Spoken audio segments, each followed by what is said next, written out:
Boost your small biz with fast fiber affordable plans tailored for you. How do you go about changing some of the narratives that should change within SAPS in favor of the people of South Africa, consolidating their safety? That is the matter. That was not just anything that Meridias wrote, but how do I bring all those things as a collective so that they are put in a manner that constitute my reasons when we met. So this is just a high-level summary on the two issues, but the breakdown of those matters is what I have submitted here. And you said,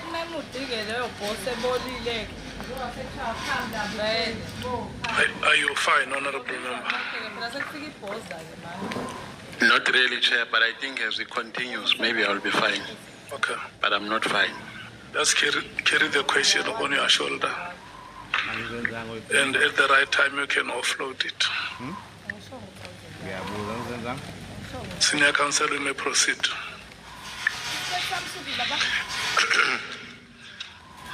Minister, all these things weighed heavily on your mind. All these factors, you say, they weighed heavily on your mind. All these factors, not just the two that's mentioned in your letter.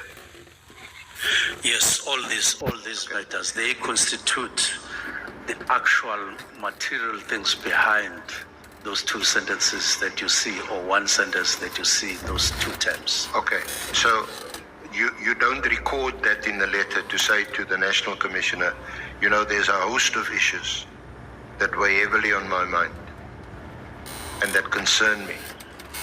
But in summary,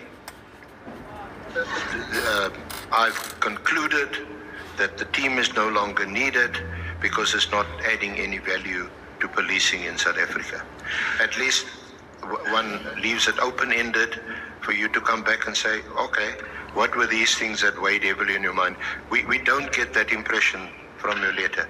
Now, we discussed the letter yesterday, and you spent quite a bit of time explaining yourself. So and you also accepted that you could have phrased the letter differently. Not necessarily. You remember, you went a long way yesterday on the tone of the letter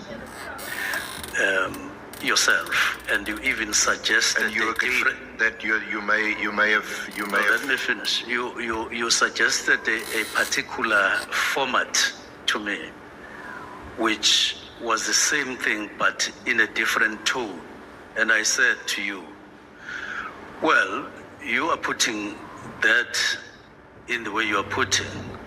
And then I said,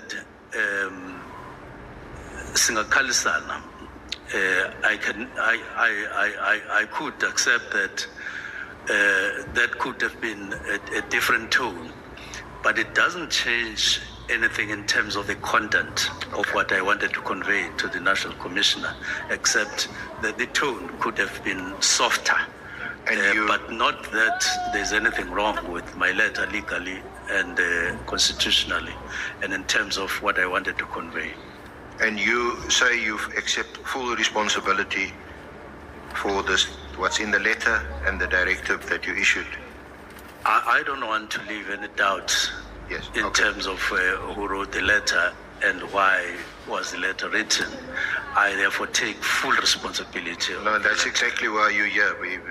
Yes. Because the committee is holding you to account.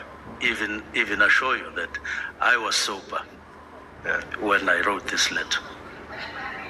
I don't think anybody ever suggested that you were not. Yes. Although it's that time of the year. Yes. That I can't quite remember what happened. Yes. But yeah, I mean, we never suggested that, you know, you're a minister of state, and we expect you to be of sober mind. Yes. Especially over this period when you're Minister of Police, when there's lots of tragedy and killings and so on. So that's fair comment, and I don't think anybody suggests anything else. Yes. Maybe the tone would have been different. You had a couple. Yeah. So anyway, on a more serious note, is it also evidence that you were not assisted at all with this letter? There was no one else who did a draft, or did I recall you saying that your advisor may have assisted? Yes, in terms of contribution to the letter substance, it was me and Advocate Pikole. Okay. And then the Chief of Staff was merely conveying, not contributing in any manner on the wording and on any other aspect of the letter. Okay. It was just me and the special advisor. Just you and mainly you and Advocate Pikole. Advocate Pikole, yes. Yeah. So when Lieutenant General Mchunu tells us that Ngabindi told him that I think he mentioned quite a few drafts were exchanged. He was waiting for the final draft. Would he have referred to the exchange of drafts between you and Advocate Pikole? Well, I don't know what General Mchunu was talking about. No, he was talking about what Ngabindi told him. Yes, I don't know what they discussed, whether they discussed up to that. I did have a conversation with Chief of Staff in terms of the substance of what they discussed, and he gave me a different version, which I will go to later on. But what I do know is that they did speak. So, just to round off on the directive, at the time, had you sought or been given legal advice on whether you could issue this kind of directive? At the time of right, or at the time that you drafted and wrote this directive for the assistance of your special advisor? I didn't go wider than the special advisor because he happens to be an advocate, to say what is your first impression on this letter in terms of the Constitution and in terms of legislation. And he didn't doubt, he had no doubt that it is within the Constitution and it is within the legislative framework. Because it's apparent from the letter that you, at the time when you drafted the letter and signed the letter, that is your signature there, is it? My signature? Yeah, there at the end of the letter. Definitely, it's my signature. Good. So at that time you accepted that you need to provide some reasons to the National Commissioner as to why you're issuing this directive. Yes, but let me just indicate something that will interest you and the other comment. I wrote the letter and as I wrote, and after completing the letter, I was envisaging a meeting, that is the letter where we would discuss, have a first discussion. That's why I put a date on the 20th to say, forward me with kind of an interim response, and then a fuller engagement at a later stage at Minesco. I was Get your funds when you need them most. Crypto transfers move fast.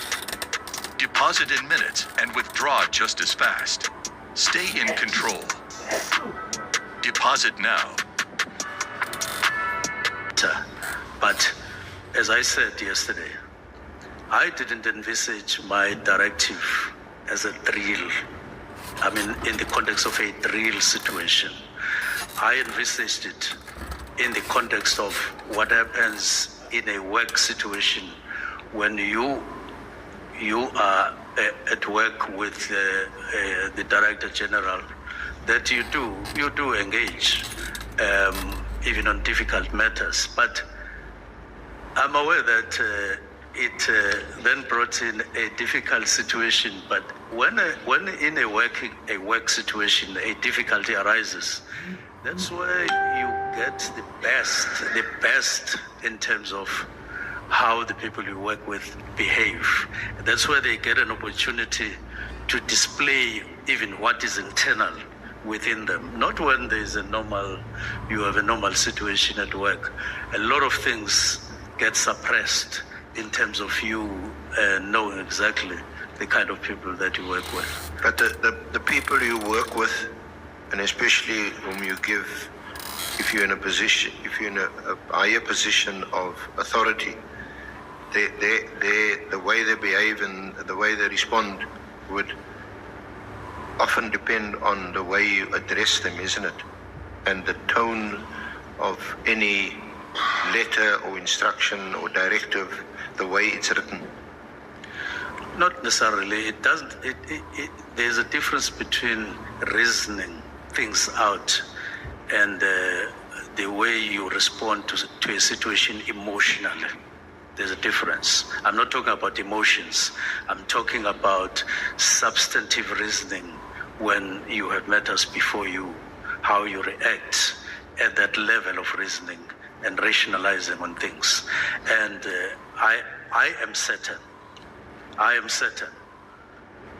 that I dealt more on the aspect of rationalizing things out with a view to bringing something that would change the way in which South African Police Service render services to the people of South Africa, towards improvement, towards